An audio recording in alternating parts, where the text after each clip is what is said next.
Hola, muy buenos días a todas y todos los que nos acompañan el día de hoy. Estamos hoy nuevamente aquí con ustedes haciendo una nueva transmisión. El día de hoy tenemos una conferencia que se titula Los derechos humanos en el sistema jurídico mexicano. Pues les damos la más cordial bienvenida y pues recordarles que la intención de estos espacios es generar un espacio de discusión, un espacio de diálogo donde podamos discutir acerca de diversos temas sobre los derechos humanos para poder así difundir entre la población, entre la sociedad, entre los servidores públicos, temas diversos acerca de los derechos humanos. El día de hoy nos acompaña con nosotros el doctor José Félix Cerezo Vélez. Doctor, muy buenos días, bienvenido a este espacio. Buenos días, Germán, a la orden. Y pues vamos a dar paso, voy a leer el currículo del doctor Félix, que es nuestro ponente el día de hoy, para después cederle la palabra y podamos dar inicio a este tema. El doctor José Félix Cerezo Vélez es abogado egresado de la Universidad Popular Autónoma del Estado de Puebla, cuenta con distintas especialidades en Derecho Procesal, Constitucional y Amparo, maestrías en Derecho y Derecho Financiero, ambas por la Universidad Nacional Autónoma de México, así como un doctorado en Derecho realizado en la Universidad Nacional Autónoma de México, del cual obtuvo mención honorífica, con su tesis Derecho Sancionador Electoral. Ha tomado distintos cursos de actualización durante su experiencia laboral dentro del Poder Judicial de la Federación, en el cual se desempeñó como secretario de Estudio y Cuenta y secretario instructor. En el ámbito académico ha participado en distintos eventos, foros y audiencias públicas. Asimismo, se ha desarrollado como catedrático en materias como teoría del delito, metodología jurídica y juicio de amparo dentro de la Universidad Nacional Autónoma de México, UNAM, además de otras instituciones académicas. De igual manera, como servidor público, se ha desempeñado como abogado hacendario de la Secretaría de Hacienda y Crédito Público, abogado litigante en las materias penal, civil y mercantil, y amparo. Tuvo el cargo de agente del Ministerio Público Federal, entre otros. Dentro de la defensa de los derechos humanos, fue subdirector de estudio y calificación de la Dirección General de Orientación y Quejas de la Comisión Nacional de los Derechos Humanos, y dentro de ese mismo organismo se desempeñó como director general de la Segunda Visitaduría de la CNDH. Y como todos ustedes lo saben, en el año 2019, la 60 legislatura del H Congreso del Estado de Puebla lo nombró presidente de la Comisión de Derechos Humanos del Estado de Puebla, cargo que actualmente está desempeñando. Doctor, pues bienvenido y le cedo los micrófonos para que nos comparta en esta mañana. Gracias, Germán. Buenos días a todos. Agradezco la presentación que me hace el maestro Germán Caporal y asimismo quisiera reconocer el esfuerzo de todos los integrantes de la Secretaría Técnica Ejecutiva de este organismo local de derechos humanos por llevar a cabo la importante tarea de la observancia, promoción, estudio y divulgación de los derechos humanos. Por otro lado, quisiera recalcar el tema que vamos a tratar el día de hoy, que tengo la oportunidad de charlar con ustedes, son los derechos humanos en el sistema jurídico mexicano. Es de gran importancia este tema, ya que es la base del conocimiento de lo que son los derechos humanos y a qué instancias se puede acudir como ciudadano y ciudadana si sus derechos humanos fueron vulnerados. Se trata también de conocer las facultades de las instituciones jurisdiccionales y no jurisdiccionales en la protección de los derechos humanos. Esto es necesario para que la sociedad sepa con qué mecanismos de protección de los derechos humanos a nivel jurisdiccional y no jurisdiccional cuentan para su protección y defensa. Quisiera iniciar esta charla con qué es lo que se considera o qué es lo que el común de las personas establecen qué son los derechos humanos. Este tema tan fácil de decir derechos humanos, pues llega desde un principio de que son los que tienen las personas. En un inicio se decía que pues, son los derechos del hombre, pero también ahora con el género, pues las mujeres también lo tenían. Entonces, Estos derechos han tenido una evolución histórica desde las teorías del naturalismo, de las teorías del positivismo, y que al final de todo esto, pues los derechos humanos son los que tienen las personas. Pero ¿qué son esos derechos humanos?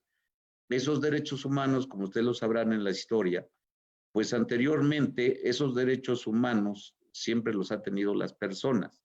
Sin embargo, por los mecanismos de gobierno, las monarquías, los reyes, pues en ocasiones, pues los derechos no los tenían contemplados en un sistema jurídico, en una compilación de leyes y lo que nosotros venimos a decir, pues dónde están reconocidos. Esos, pues con la historia ustedes pueden ir viendo que con la Revolución Francesa en 1789, pues esos derechos humanos quedaron comprendidos después del derrocamiento de los reyes en la Bastilla, llegan a una constitución en la que el Estado les va a reconocer esos derechos humanos. ¿Cuáles son esos derechos humanos?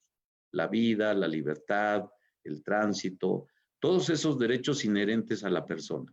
Y de ahí van evolucionando a varias constituciones en Estados Unidos, en México. En México hay constituciones desde 1857, la del 17, y que anteriormente se les llamaban garantías individuales.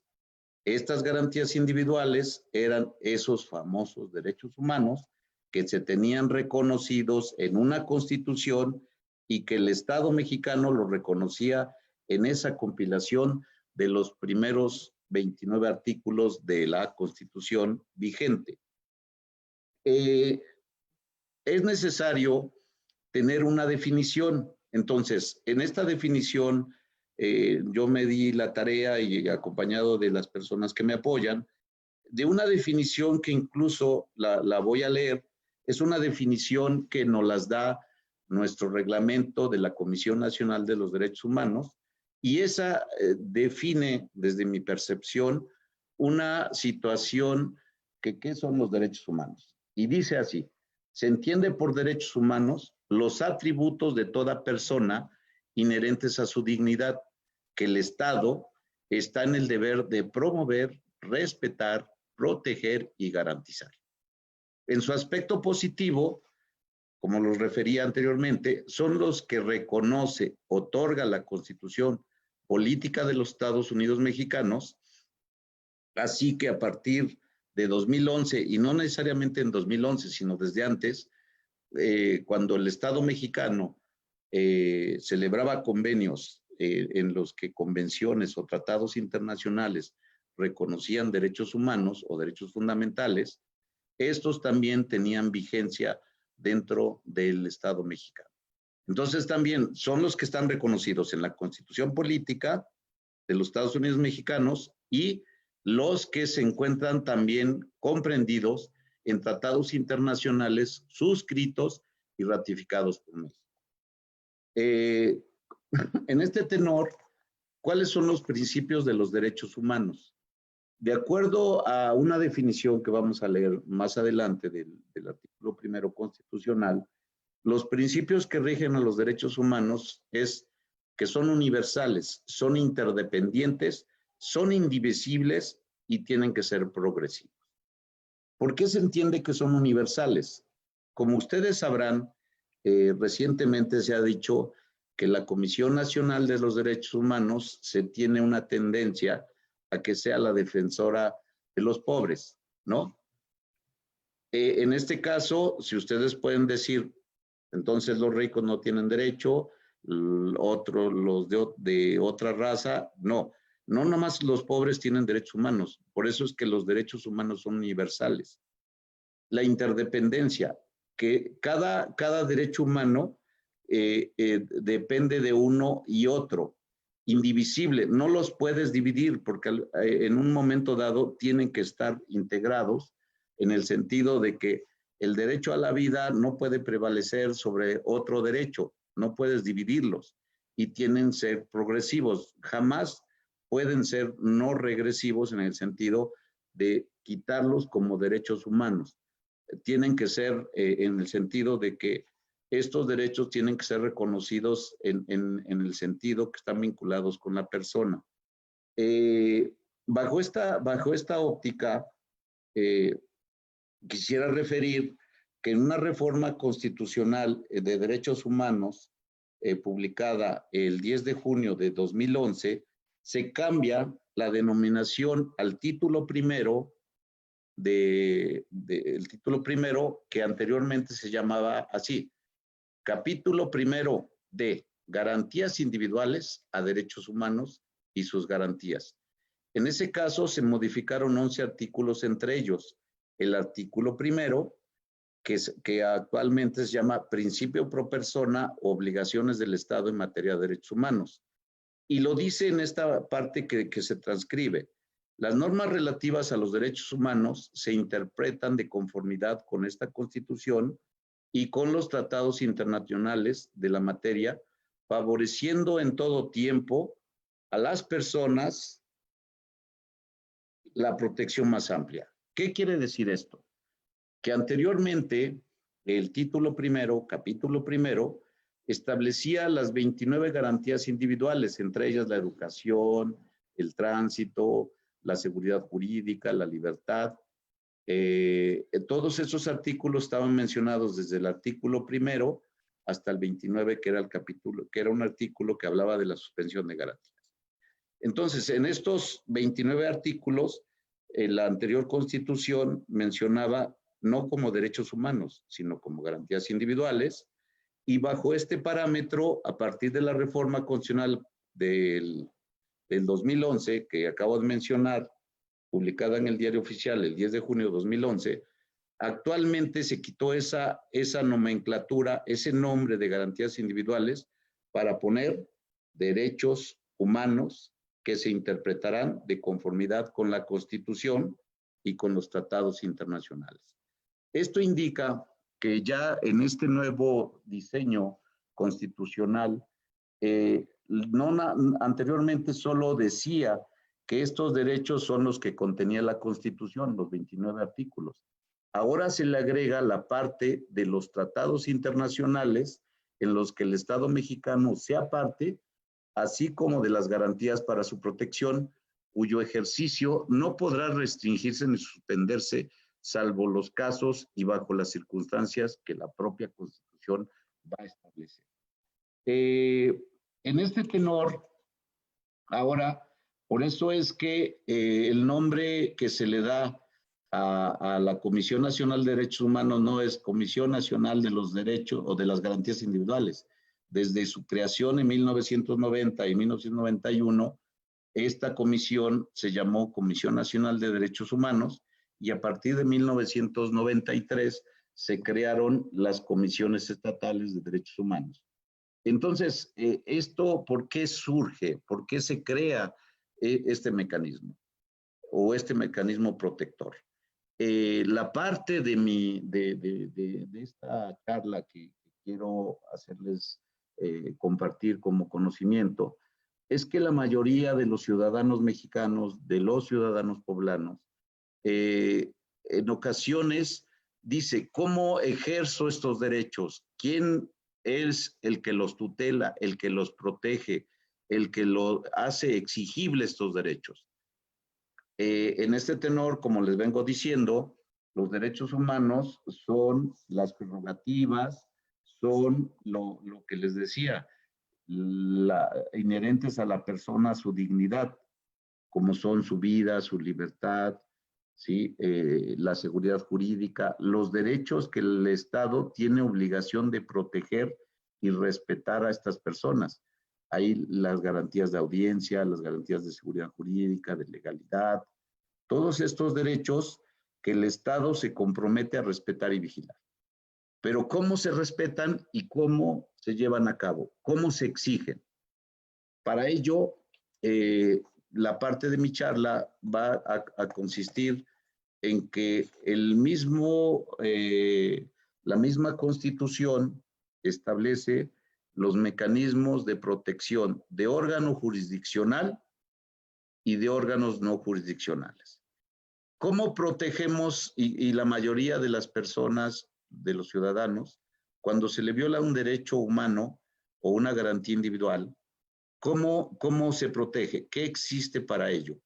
Para ello existe lo que ahora les comento, una defensa prevista en la propia Constitución, y para ello se crea el juicio de amparo, se crean las acciones de inconstitucionalidad, las controversias constitucionales, el juicio de protección de derechos políticos, el juicio de protección de derechos políticos electorales y el juicio de revisión constitucional.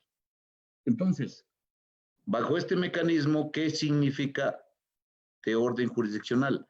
Que el Estado mexicano, a través de disposiciones constitucionales, como son el 103 constitucional, el 107, el 105, que establece la procedencia de las acciones y de las controversias constitucionales, es el mecanismo en que, si es violado un derecho humano, pueden acudir ante tribunales federales, como son jueces de distrito, tribunales colegiados y la propia Corte, la Suprema Corte de Justicia. Es decir, estos tribunales tienen competencia y tienen facultades para declarar la inconstitucionalidad de un acto o de una ley que afecte los derechos humanos de las personas. ¿Cómo se hace? Pues el primero es el juicio de amparo. Si a una persona es detenida arbitrariamente, si una persona, su negocio es clausurado sin existir los fundamentos legales, si una persona la van a detener y no hay una orden de aprehensión dictada por juez competente, su forma de proteger su derecho humano para evitar ese abuso del acto de autoridad puede promover un juicio de amparo ante el juzgado de distrito. Este de juicio de amparo, como se los mencionaba, tiene su fundamento en el 103, en el 107 de la Constitución Política y se encuentra regulado por una ley de amparo que precisamente es la reglamentaria de los artículos constitucionales. Este juicio, como se los mencionaba, está a disposición de cualquier persona física o moral y sirve para combatir directamente cualquier acto de autoridad y en algunos supuestos también de particulares que violen algún derecho humano reconocido en la Constitución Política y en tratados internacionales en el que el Estado mexicano es parte. Su resolución, como se los mencionaba, no cualquier juez, sino son juzgados de distrito que lo conocen en amparo indirecto, tribunales colegiados que lo conocen en amparo directo o en revisión, y la Suprema Corte que va a conocer amparo directo en revisión y cualquier otro tipo de amparos que decidan conocer en ejercicio de su facultad de atracción, y las sentencias que se dicten en estos juicios se aplica el principio de relatividad de sentencias. ¿Esto qué significa? Que solo le va a beneficiar a aquel que haya promovido el amparo. Y si le conceden el amparo, a él mismo se va a suspender esa orden de aprehensión, puede incluso salir de la cárcel al encontrar que hubo violaciones en el procedimiento y decretar que lo absuelvan. Entonces, como ustedes ven, este es el mecanismo que tenemos por órgano jurisdiccional. El de la acción de las acciones de inconstitucionalidad. Estas acciones de inconstitucionalidad son juicios que solo se pueden ser promovidos por algunas autoridades cuyo propósito es combatir en abstracto, es decir, sin que exista un caso concreto de aplicación, alguna ley o tratado internacional que estime contrario a la Constitución. Este es un mecanismo que el anterior es el que se les da a las personas. Este es un mecanismo que tienen las minorías parlamentarias, que al momento en que sale una ley que es violatoria de derechos humanos, puede ser combatida a través de una acción de inconstitucionalidad y tendría que acudir a la Suprema Corte de Justicia de la Nación, quien es la única que puede conocer de este tipo de acciones, y una vez que ellos revisan esa ley, como es el caso de los matrimonios igualitarios, que es una reforma al Código Civil, y que algunas personas que son de este tipo de situaciones que se quieren casar del mismo sexo, ellos al final, si van al registro civil, les impiden casarse, no les dan los requisitos, no los quieren casar. ¿Qué es lo que pueden hacer? Una de ellas es promover su juicio de amparo, lo promueven y si declaran inconstitucional ese artículo, la orden va a ser que el juez del registro civil los tiene que casar. En ese sentido, si hay varios criterios, 5 criterios o 5 sentencias en el mismo sentido, es lo que los abogados llaman jurisprudencia, y esa jurisprudencia se vuelve obligatoria y al ser obligatoria les exige a las autoridades, en este caso el registro civil, que pueden casarse con esa sentencia. Y como esa sentencia solo les beneficia a los que promovieron el amparo, pues deberán presentar su amparo, les tendrán que dar los requisitos y poder casarse. El otro esquema también de donde se puede alegar esa violación de derechos humanos es las acciones de inconstitucionalidad. No pueden ir las personas que se encuentran agraviadas o afectadas con que no les dejen casar, sino esto es la legitimación se la da la ley a las minorías parlamentarias, al procurador o al fiscal general de la República, y también hay una parte que también autoriza que la Comisión Nacional de Derechos Humanos y las comisiones estatales también de derechos humanos pueden promover la acción de inconstitucionalidad. Y con ello alegar que esa decisión o que esa ley que les puede afectar a este grupo de personas las puedan declararse inconstitucionales, se expulsa del sistema esa disposición y al no haber esa restricción o esa prohibición, tendrán que ordenar que se puedan casar. Porque se emite de la resolución que se genera una jurisprudencia y esa jurisprudencia se vuelve obligatoria para las autoridades en su cumplimiento. Ese es otro mecanismo que puede ser el protector de estos derechos humanos. A través de la creación de leyes y las leyes que son inconstitucionales, pues en un momento dado se pueden declarar inconstitucionales. El siguiente mecanismo por órgano jurisdiccional son las controversias. En este es un juicio que también se promueve ante la Suprema Corte de Justicia de la Nación para resolver los conflictos que surjan entre poderes federales, poderes de los estados, órganos del gobierno del Distrito Federal o entre los órdenes de gobierno federal o estatal municipal de la Ciudad de México por invasión de competencias o por cualquier tipo de violación a la Constitución Federal o por órganos de los órganos señalados. Esto también significa que es un conflicto de competencias, de atribuciones entre este tipo de órdenes de gobierno, federación, municipios, estado, que al emitir una ley que viole derechos humanos a través de este mecanismo, controversias constitucionales, las va a conocer la Corte, se van a tramitar ante ellos, los van a resolver y la decisión que tome también puede declarar inconstitucional ese acto o esa ley. Entonces, este mecanismo es las controversias constitucionales y existen estas dos mecanismos, las acciones y las controversias fueron instaladas o creadas dentro del sistema jurídico a partir de 1994 y conformadas más en 1996. En esa misma época también el sistema jurídico mexicano se crearon los juicios o los medios de impugnación en materia electoral, en los que este caso, durante más de 100 años antes del 96, los derechos políticos no eran considerados garantías individuales, ni mucho menos derechos humanos. Entonces, a partir de esa época, todos los actos derivados en un proceso electivo, tanto desde de quiénes eran candidatos independientes, el proceso de elección y lo que se dirime en las sentencias de los tribunales, este acto era impugnable, no había un mecanismo constitucional para poder resolver si había violación de derechos humanos. Entonces, en eso se crearon el juicio de revisión constitucional y el juicio de protección de derechos políticos electorales. Grosso modo, el juicio de protección es para aquellos que son candidatos independientes, que no los dejaban registrarse o que no les impedían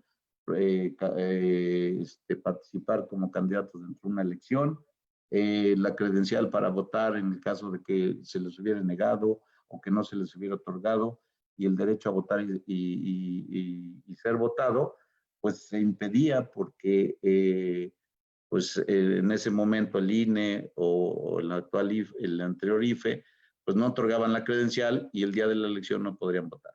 Entonces esos derechos políticos fueron recogidos a través de este mecanismo de protección, que también sigue siendo de órgano jurisdiccional, y se resolvían de que se tenían que entregar sus credenciales o que se les permitiera votar los días de las elecciones.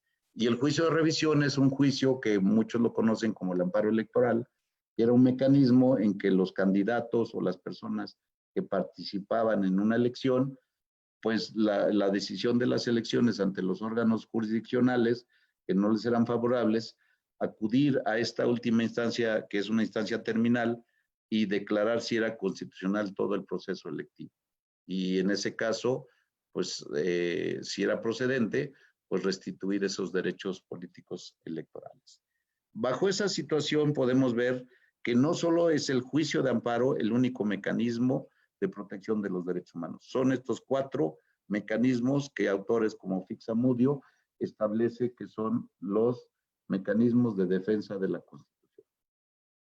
Con esto yo les quiero decir que entro a la parte de los organismos, la protección de los derechos humanos por organismos no jurisdiccionales.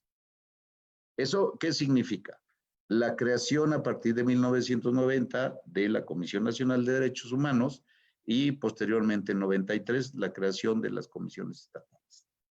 Su naturaleza jurídica o su origen es constitucional, está previsto en el artículo 102, apartado B de la Constitución Política. ¿Pero qué son ellos? Son mecanismos protectores de derechos humanos asignados a estas 2 instituciones a nivel nacional y a nivel estatal. Estos organismos obviamente no son jueces, son funcionarios que obviamente con la naturaleza constitucional y estas instituciones cuentan con una autonomía de gestión presupuestaria, personalidad jurídica y patrimonio propio. Y tienen por objeto esencial la protección, observancia, promoción y estudio de los derechos humanos.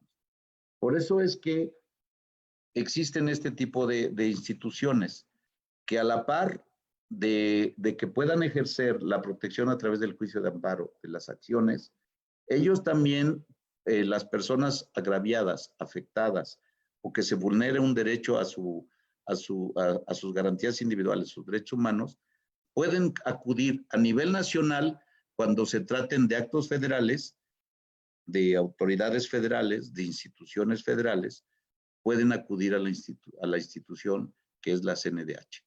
Y cuando sean actos emitidos por autoridades administrativas,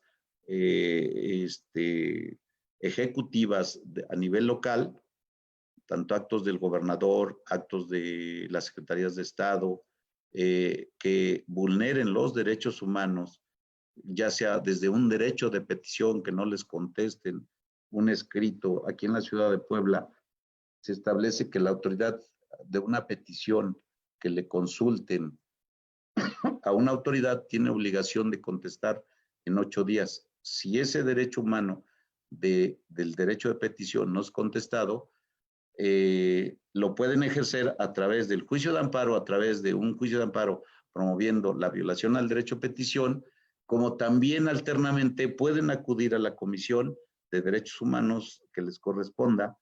Si es federal, insisto, sería CNDH. Si es local, pueden acudir a las instalaciones de la Comisión Estatal y presentar su queja porque una autoridad no les contestó dentro del término legal.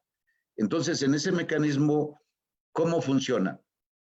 No funcionan con una demanda, como lo es en un amparo o como una demanda que tiene que ser muy especializada porque pues son temas especializados en un juicio de amparo, ¿no? Tienen que hacer unos agravios, tienen que hacer argumentos, tienen que invocar jurisprudencias. A veces en esos juicios de amparo hay suplencia, o sea, el juez tiene la obligación de suplir ese tipo de argumentos. Nosotros en esto de órganos no jurisdiccionales, que son las CNDH o las comisiones estatales, es una queja, como todos, quejarse del acto de autoridad.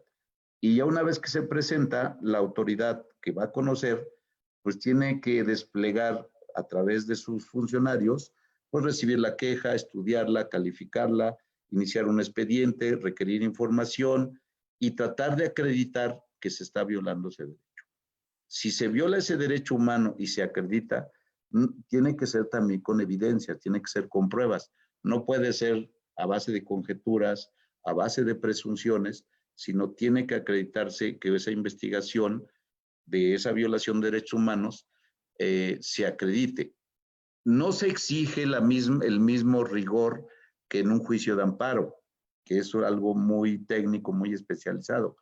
Aquí en este caso, nosotros o las instituciones, se los menciono porque yo también trabajé en la CNDH durante más de 5 años y pues es una investigación que a veces los tiempos son rápidos, a veces por la cuestión de que las autoridades no contestan, no rinden sus informes, se obstaculiza ese acercarse de información, pues los procedimientos también, la ley que nos rige, la ley orgánica de los derechos humanos, nos dice que tienen que ser procedimientos sencillos, eficaces, rápidos. Entonces, eso también, ¿por qué? Porque su objeto es restituir derechos, ¿no? Y también si se lleva 1 año, 2 años, 3 o 4 años, pues ya no se vuelve un procedimiento restitutorio, se alarga tal vez por la investigación, pero su objeto es la investigación de derechos humanos, no como si fuera un ministerio público que tiene que acreditar el cuerpo, el delito y la presunta responsabilidad. Ahora con los nuevos juicios acusatorios, pues indicios, datos de prueba que acrediten la vinculación a un proceso, ¿no? Y que acrediten en sí, pues también ese tipo de formalidades que son los elementos del tipo y la probable o presunta responsabilidad del que incurre. Entonces, lo que con esto nos lleva es que nuestros procedimientos deben ser ágiles, sencillos. ¿Con qué objeto? Conocer e investigar a petición de parte o de oficio sobre presuntas violaciones de derechos humanos. ¿Cómo pueden ser? Actos u omisiones de la autoridad administrativa, cuando los particulares cometan un ilícito con tolerancia o anuencia de algún servidor público o autoridad. Esto puede ser en el caso de tortura, ¿no? Que lo detienen la autoridad o lo torturan para sacarle una información o para procesarlo o vincularlo a un proceso, y luego la autoridad tampoco hace nada porque su obligación es dar seguridad y no ser copartícipe en un tipo de un ilícito. También cuando procede, también cuando las autoridades, como les decía, si es NDH, autoridades administrativas federales, si son locales, autoridades administrativas locales, que se nieguen infundadamente a ejercer las atribuciones que legalmente le corresponden, particularmente tratándose de conductas que afecten la integridad física de las personas, detenciones arbitrarias, dilación en puesta a disposición, incomunicación, todos aquellos actos que cuando una autoridad en el ejercicio de sus funciones se excede, ¿no? Les pongo el caso, los famosos alcoholímetros. Son conductas administrativas que se quiere verificar el que las personas no conduzcan en un estado etílico. Entonces, al momento en que cometen la conducta que dan positivo de los grados de alcohol, son detenidos, puestos a disposición, se les pone una sanción administrativa, pero en ese acto de detención o de ponerlos a disposición del juez calificador, ha habido casos donde los golpean, los lastiman, los agreden, los ofenden, les privan de la libertad, los incomunican, y esos actos arbitrarios que sí tenían una facultad administrativa son excedidos por estas personas que a veces por prepotencia, por abuso del poder, lastiman y vulneran esos derechos humanos al tránsito, a la libertad, a la integridad física. Y todos esos, ¿qué es lo que hace la autoridad administrativa? ¿Qué hace la autoridad no jurisdiccional? Pues pide informes, solicita información, verifica, hace inspecciones, entrevista a testigos, y todo eso va conformando para verificar en qué consistió el exceso o el abuso de la autoridad. Y eso es lo que se inicia con una queja, se realizan solicitudes de información, y una vez que debidamente integrado se ve que sí violaron los preceptos constitucionales de legalidad, de seguridad jurídica, cuestiones de dilación o la comisión de un ilícito, es cuando, si está acreditado, se puede emitir una recomendación que el objeto es recomendar que se restituya, por ejemplo, si está privado de su libertad, que lo dejen libre, que si en un momento dado fue lesionado y afectado en su integridad y se pagaron curaciones, hospitales, pues tienen que reparar ese daño, ¿no? Y en un momento dado, por el abuso de autoridad, se recomienda iniciar los procedimientos penales o administrativos para efecto de que se deslinde la responsabilidad de los servidores públicos que hayan participado. Esa es la cuestión que a nivel federal o local, dependiendo de la naturaleza y la materia, es lo que hacen estos organismos no jurisdiccionales. Con ello, les quiero decir que dentro de este esquema que les he mencionado, los 4 aspectos de la defensa de la Constitución jurisdiccional y con este sistema de investigación de derechos humanos o de protección de derechos humanos, no significa que solo aquí, en la parte jurisdiccional son jueces y se dedican en un momento dado a investigar de acuerdo a un procedimiento legal y de acuerdo a su ley de amparo. En este caso, en el caso de las investigaciones de derechos humanos, también hay una ley orgánica o una ley que regula los actos, las atribuciones de la Comisión Nacional y en su caso de las comisiones estatales, y es la que regula el procedimiento. En este caso sí me gustaría mencionar cómo se encuentra integrada la Comisión Nacional de los Derechos Humanos, cómo funciona. Está integrada por un presidente, por un consejo consultivo, y ese consejo consultivo, que es como el consejo integrado por personas de gran prestigio, que son designadas por el Senado, forman parte del consejo que asesora o consulta las decisiones del presidente, y que las decisiones en cuanto a la forma del quehacer y el desarrollo de la Comisión Nacional. Ellos tienen una secretaría técnica del Consejo que sirve como el enlace con los demás entes nacionales o internacionales para el desempeño de las funciones de la Comisión Nacional. Y el presidente obviamente está respaldado por 6 visitadurías. Estas 6 visitadurías tienen especialización en temas.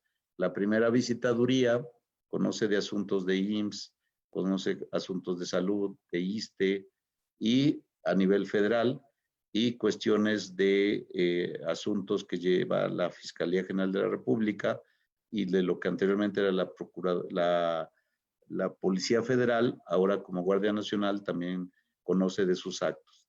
La segunda visitaduría conoce de todo las secretarías de Estado, de todos los actos que generan todas las secretarías de la Administración Pública Federal, y también conoce de Sedena y de actos de Sedena y de Marina. La tercera visitaduría es una tercera visitaduría que conoce la cuestión penitenciaria. La cuarta visitaduría conoce género, indígenas.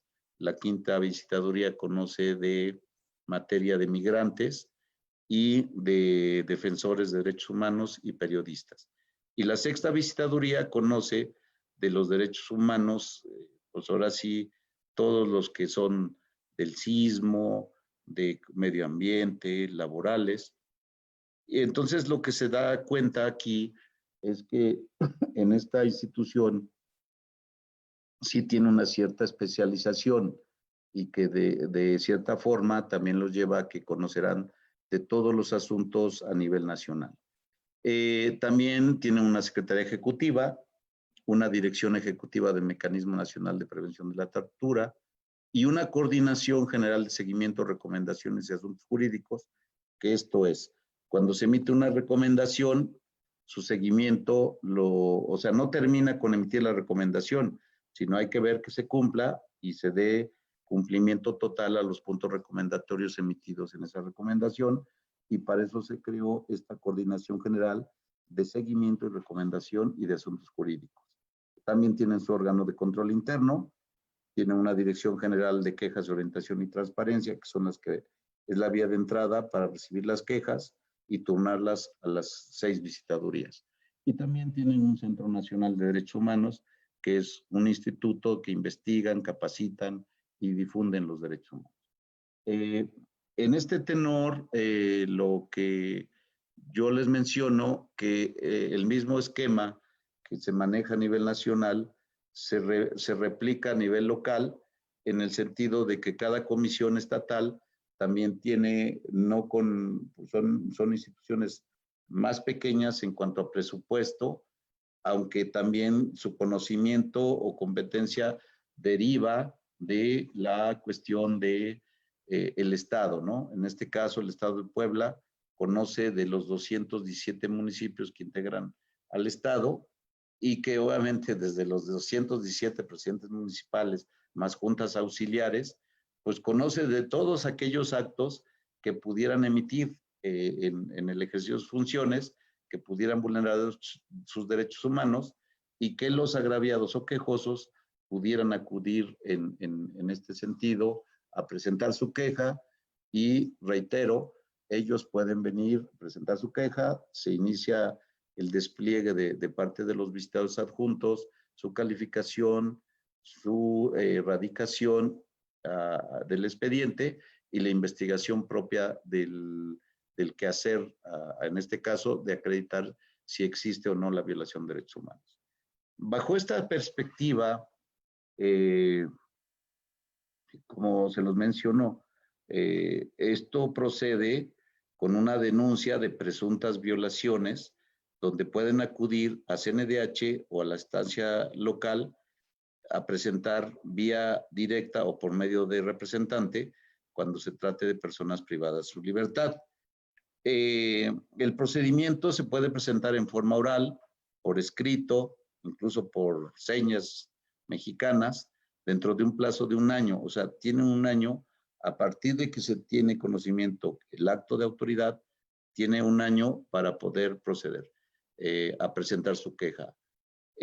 Hay una excepción cuando se trate de tortura, cuando se trate de privación de la vida y de delitos de lesa majestad. Entonces, bajo esos supuestos, en esos no prescriben, los demás sí prescriben en 1 año, a partir de que tiene conocimiento de estos hechos. En este caso, pues se notifica la calificación, la admisión a través de un acuerdo de radicación, donde se les hace llegar a los quejosos que su queja ha tenido éxito, que se va a tramitar, que va a estar a cargo de un visitador adjunto, se les dan los teléfonos de contacto para que se les pueda informar bajo esa vía cuál va a ser el procedimiento de investigación y el seguimiento de la investigación y el resultado. Entonces, una vez que ya se admite y se califica, se le da un número de expediente y se genera, como decía, un despliegue donde se requiere información, se hacen diligencias como inspecciones oculares, se recaba testimonios de personas, si hay cámaras, videos en algunas instituciones, se solicita. Es como reconstruir esa investigación, pero con el objeto no de acreditar un tipo penal o de consignar, sino de que acreditar la violación de ese derecho humano, que puede ser que fue detenido sin orden de aprehensión, que fue puesto a disposición con un tiempo, pues no inmediatamente, sino que rebasó varias horas, que no fue detenido o que no hubo orden de cateo, que no hubo orden de aprehensión, que no fue detenido en flagrancia. Y toda esa investigación es lo que se tiene que acreditar. Lo que hacemos también en ese sentido, lo que hace generalmente estas 2 instituciones, que requieren informe vía escrito a la autoridad que presuntamente violó los derechos humanos. Si no lo contesta en 15 días, se tiene un recordatorio, y posteriormente, una vez que ya está integrado el expediente y se tienen elementos suficientes para acreditar que hubo una violación de derechos humanos, se emite la recomendación, o en su caso, como dice la ley, se puede emitir se puede concluir por diferentes formas previstas en la ley, que puede ser por incompetencia, por falta de interés, por resuelto en el procedimiento. La principal es la recomendación, se puede conciliar el asunto. Entonces, hay diferentes formas en las que se puede concluir el expediente, pero también hay formas donde se puede restituir sin necesidad que haya una recomendación, ¿sí? Entonces, bajo esta situación, a grosso modo es como funciona el trabajo de estas dos comisiones, la nacional como la estatal, y que con ello, por antonomasia o pues, todas las personas quisieran que una vez que presenten una queja, pues todo concluyera con una recomendación. A veces, si los elementos, como les comento, se dan, pues se puede emitir la recomendación. Si no lo da, pues el expediente se tiene que concluir por uno de los mecanismos que prevé la propia ley, ¿no? También dentro del esquema de las actividades que hacen las comisiones, existen las famosas medidas cautelares, que de cierta manera es un mecanismo para aquellos que son abogados o que tienen conocimiento de leyes, es como la medida provisional que emiten en los jueces de amparo para que si ustedes combaten una orden de aprehensión y se solicita una medida provisional o cautelar, el juez otorga la suspensión de la ejecución de ese acto para que no se cumpla, para que no se ejecute. Igual aquí es un mecanismo que se les da a los visitadores de las comisiones, emitir medidas cautelares para salvaguardar y para la subsistencia del acto que se investiga. Esto generalmente lo utilizan muchos periodistas, lo utilizan defensores de derechos humanos, que en ejercicio de sus funciones son intimidados, son acosados, son amenazados de muerte, a veces por autoridades, por su investigación o por sus planteamientos, acuden a la comisión y se puede emitir una medida cautelar para que cese esa hostilidad, para que cese esa persecución y se les pueda proteger.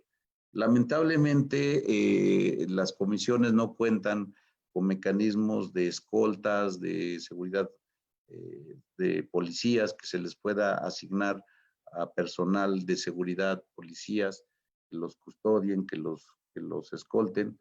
Y eso en alguna institución como la Secretaría de Gobernación, a través de la Subsecretaría de Derechos Humanos, existe un mecanismo de protección a periodistas y defensores de derechos humanos que les dan ese mecanismo de protección. En lo que yo tengo de experiencia, en este caso, tanto en la nacional como en esta local, es que se dan medidas de protección o medidas cautelares en el sentido de que se les notifica a las autoridades responsables que cesen esos actos de hostigamiento, de hostilidad, de persecución, de intimidación y que los protejan. Y sí funcionan porque de cierta manera sí cesa los patrullajes, las llamadas, el que van y preguntan. Entonces, sí funcionan y es una de las formas en que también las comisiones actúan a través de estos mecanismos de medidas cautelares, que pueden ser al inicio o durante, o incluso también ya con emitir una recomendación, han solicitado esas medidas cautelares y también se pueden otorgar.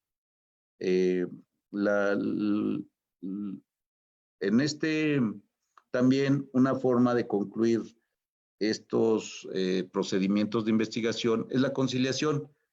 Aquí anteriormente en su inicio, a mí me tocó hacerlo, se llamaban amigables composiciones para aquellas quejas que, siendo presuntas violaciones a derechos humanos, no se refieran a violaciones que afectan la vida, integridad física, psíquica, tortura. O sea, no se puede conciliar cuando hay tortura, ¿no? O desaparición forzada. Pero sí, a veces la persona quiere, me reparen el daño, que me paguen, que se inicien los procedimientos administrativos y o penales, que se sancionen. Y eso, en vez de llegar a una recomendación, que hay que elaborar una redacción de un proyecto y luego firmarlo, notificarlo, a través de estas amigables composiciones se puede restituir los derechos humanos, ¿no? En eso, los visitadores generales, de una manera breve y sencilla, presentaron un escrito a la autoridad, un procedimiento de conciliación, a fin de lograr la solución inmediata a la violación, debiendo escuchar al quejoso. Y la recomendación, que al final, concluida la investigación y reiterando lo que ya se les había dicho, se elabora un proyecto de recomendación donde se analizan los hechos, argumentos, pruebas, elementos de convicción, las diligencias practicadas, a fin de determinar si las autoridades o servidores públicos han violado o no los derechos humanos de los afectados al haber incurrido en actos o omisiones ilegales, irrazonables, injustas, inadecuadas o erróneas. Se señalan las medidas necesarias para una restricción efectiva de los derechos humanos y vulnerados y la reparación de los daños y perjuicios ocasionados. Con esto quiero dar por concluido esta parte de la forma en cómo funcionan en México. Nada más en la parte esta que menciono de la protección o defensa por órgano no jurisdiccional, es que con el bloque de convencionalidad, en este tenor, las personas que no se vean favorecidas o que estén inconformes con los resultados de la recomendación y su cumplimiento, existe el sistema regional del sistema interamericano, que esto es, que es una institución también protectora de derechos humanos a nivel regional, en la parte de, pues desde México hasta algunos estados que forman parte de la OEA, que a través del Pacto de San José, ellos consideran que estos dos organismos, la Comisión Interamericana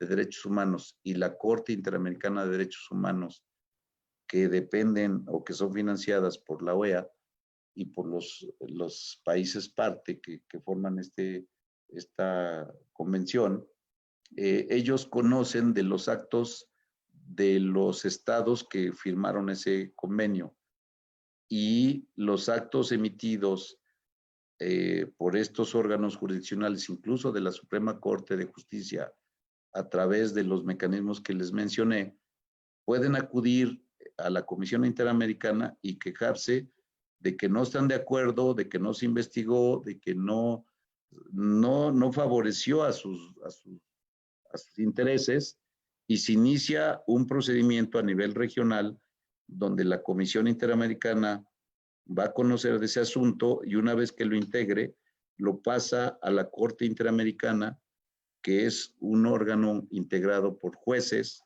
un presidente de esa corte y 7 jueces integrantes de esa corte que resolverán como un juicio contencioso si ha lugar lo que presenta la persona agraviada que no estuvo conforme con la recomendación, tanto a nivel estatal como a nivel nacional.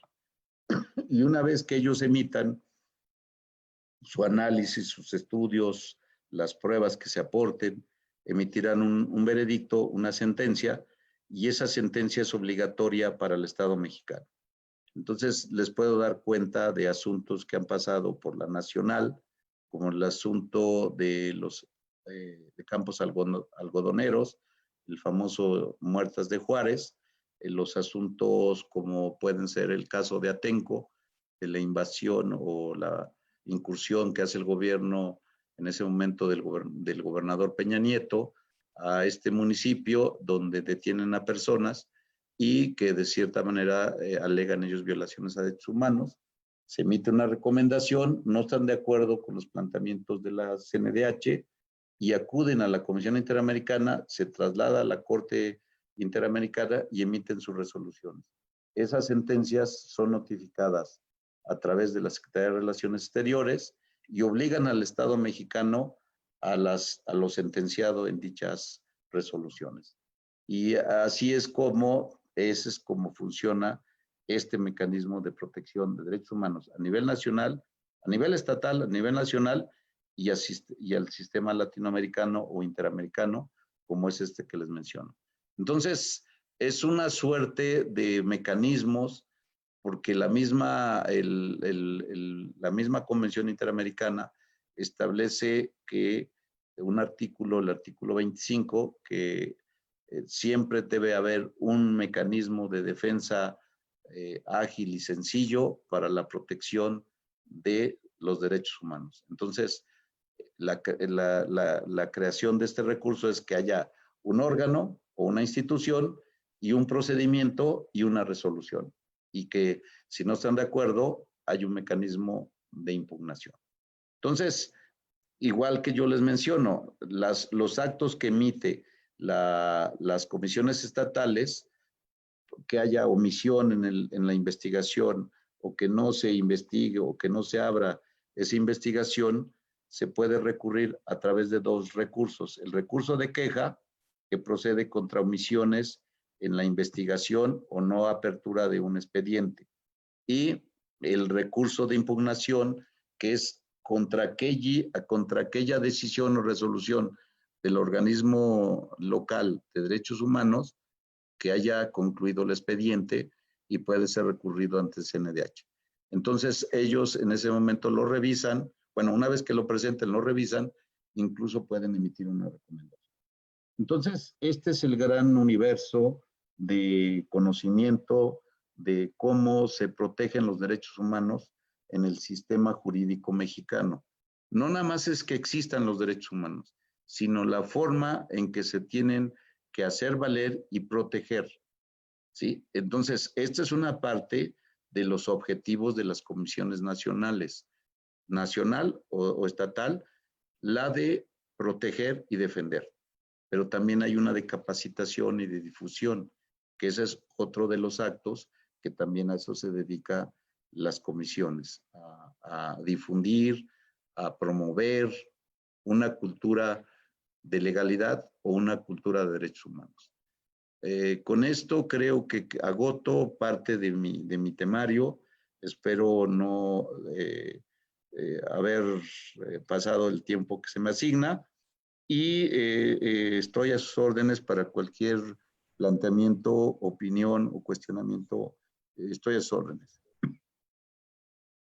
Muchas gracias, doctor José Félix. Muy interesante las puntualizaciones que nos hace. Estamos esperando para ver si alguien del auditorio que nos está siguiendo en redes sociales tiene alguna pregunta que realizar. Y me parece muy importante resaltar dos cosas que mencionó, esas dos características que hacen diferente el sistema no jurisdiccional, la parte de la no formalidad en el procedimiento que tienen las comisiones y que eso hace mucho más accesible a la población en general el tema de proteger sus derechos humanos a través de las comisiones y que muchas veces yo he detectado que a la población pues a veces lo ignora y piensan que es un trámite muy engorroso, siendo que en las comisiones es mucho más accesible, mucho más arropado, podemos decir, al ciudadano, y que es una de las características que nos diferencian del sistema jurisdiccional. Y la otra, el mandato constitucional que tenemos de no solamente esa parte sancionadora o parte sustantiva de las comisiones, sino también esa parte de acercar a través de eventos la difusión y promoción de los derechos humanos y capacitar a las personas en este tema.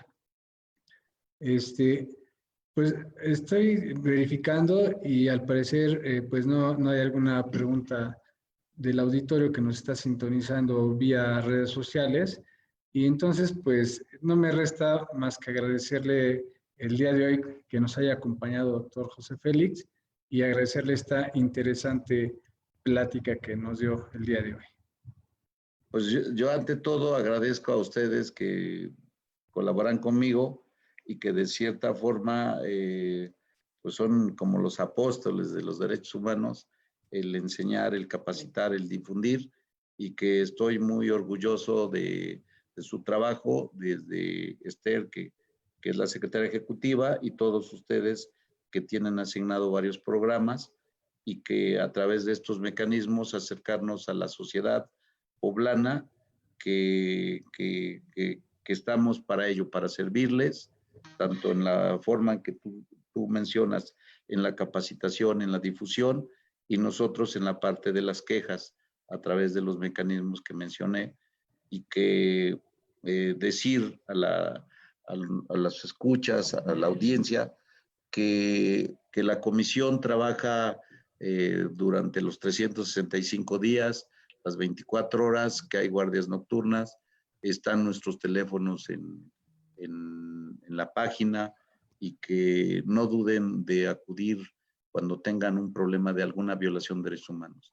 Estamos para servirlos. Me gustaría, acaba de llegar una pregunta, doctor, es un poco de la parte de difusión de las labores de la comisión. Nos pregunta Lorena Ortiz, hace unas semanas personal de esta comisión fueron a la estación migratoria de Puebla del Instituto Nacional de Migración.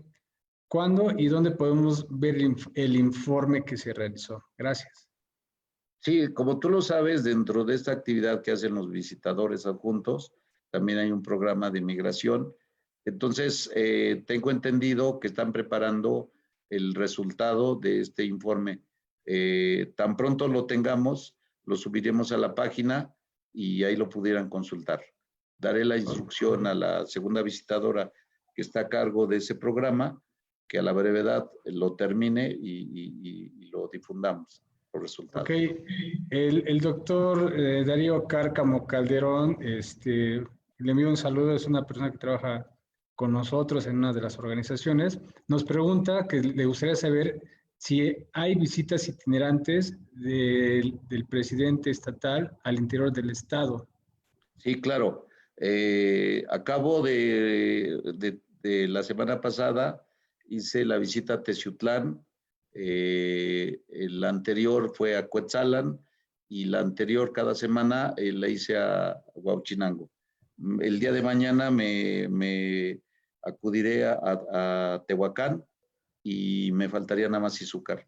Y la idea es acercarme, conocer la institución desde sus delegaciones y la necesidad que tienen ellos, los delegados, de cierta forma de comunicarse con las comunidades en la sierra, acercarnos a instituciones donde se realizan actos que pudieran vulnerar derechos humanos.